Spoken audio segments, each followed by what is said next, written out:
How are you all doing tonight? My name is Bigbobbedboi, and welcome to A Hunter's Guide to Pets Attack Speed Edition.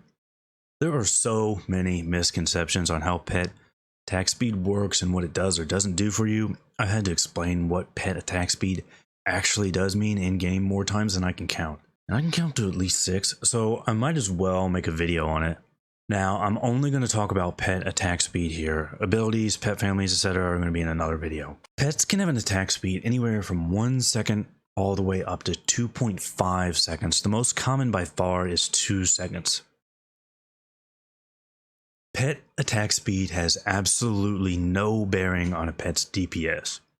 There's a lot of misconceptions about what pet attack speed actually governs, so I'm going to repeat that one more time. Pet attack speed has absolutely no bearing on a pet's DPS. If you have 2 cat pets at the same level, one with a 1.0 attack speed and one with a 2.0 attack speed, their DPS will be the same. So let's talk about what having a fast attack speed actually can do for you and where you might want it. The main reason is frenzy. If you are a BM hunter, you absolutely want a pet with a fast attack speed in PvP and PvE. The reason for this is the frenzy talent doesn't care about your pet's attack speed. It's not based on procs per minute. So for PvE, you wouldn't even need 5 points on frenzy to keep it up all the time, letting you put a few points elsewhere.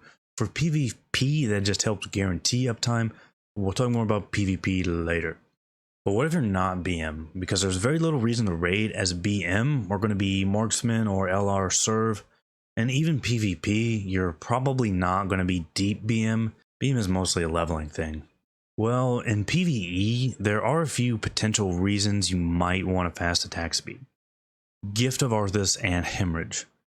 In their debuff form, these add flat physical damage to each hit regardless of attack speed. So a faster attack speed better utilizes these debuffs. The only problem is you don't see these debuffs in raids that often. Tanks have to deal with a pretty restrictive buff limit, so they're not always going to be using Gift of Arthas.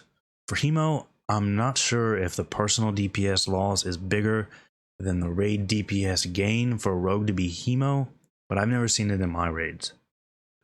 Bottom line, for PvE, if you're a BM hunter, yes, you do want a fast attack speed. If your raid uses Gift of Arthas and Hemo in raids, yes, you want a fast attack speed. If neither of those apply, attack speed just doesn't matter. Alright, let's talk about PvP now, because this is what people always like to point to. Yes, a fast attack speed can cause more spell pushback. If that's all you care about, then get a ZG Bat or Broken Tooth and just call it a day. But how much spell pushback do you really gain? Probably not that much. Every healer has spell pushback talents, and Warlock has pushback talents for channel spells.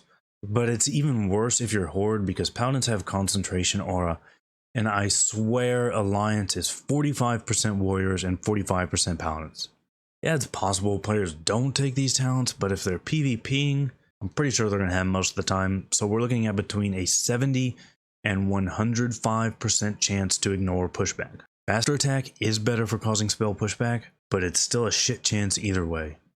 So let's look at the downsides to fast attack speed in PvP, because there are actually more than you'd think. Mage doesn't have spell pushback talents, but it does have awful ones like Frostbite that proc off ice armor. In this case, your pet is more likely to be CC'd with a faster attack speed and do less damage because he's easier to kite. Twice as many hits mean twice as many crits, and a lot of classes have abilities that proc off of being crit. So let's look at those. Paladins have Redoubt and Reckoning. I know I love when Wing Clip gets blocked. Potentially a faster attack speed can eat Redoubt charges faster, but you can't block from behind, so unless they spin to face your pet, they won't eat the charges. And Reckoning kind of speaks for itself. That's just one more hit with each crit. Can be a lot of damage. Warriors have Blood Craze and Enrage, although in PvP, you're likely to keep a warrior enraged with or without your pet. It lasts for 12 swings. Arms isn't going to blow through 12 swings that fast, but a fast attack speed pet pretty much guarantees it's up. Ellie Shams have Eye of the Storm, which makes Ellie completely immune to pushback. Ellie can do a lot of damage, so them free casting is not a fun time. Of course, there's also reflective damage like Thorns, and of course Paladins, Red Aura. That probably won't kill your pet, but the damage can add up. It doesn't make a difference with lightning shield because those only pop off every few seconds anyway. Another thing is, as a night elf hunter, you'll lose burst coming out of prowl with a fast attack speed. When you aimed shot from shadow mode, you want your pet to land its attack out of prowl at the same time your aimed shot hits for more burst. So slower is better in that case as well.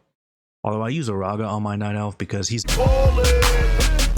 And last thing is uptime. If your pet has bad uptime, like he's being kited through a frost trap or blizzard, slower attack is going to do more damage there, since your attack speed recovers even when you're not in range to melee.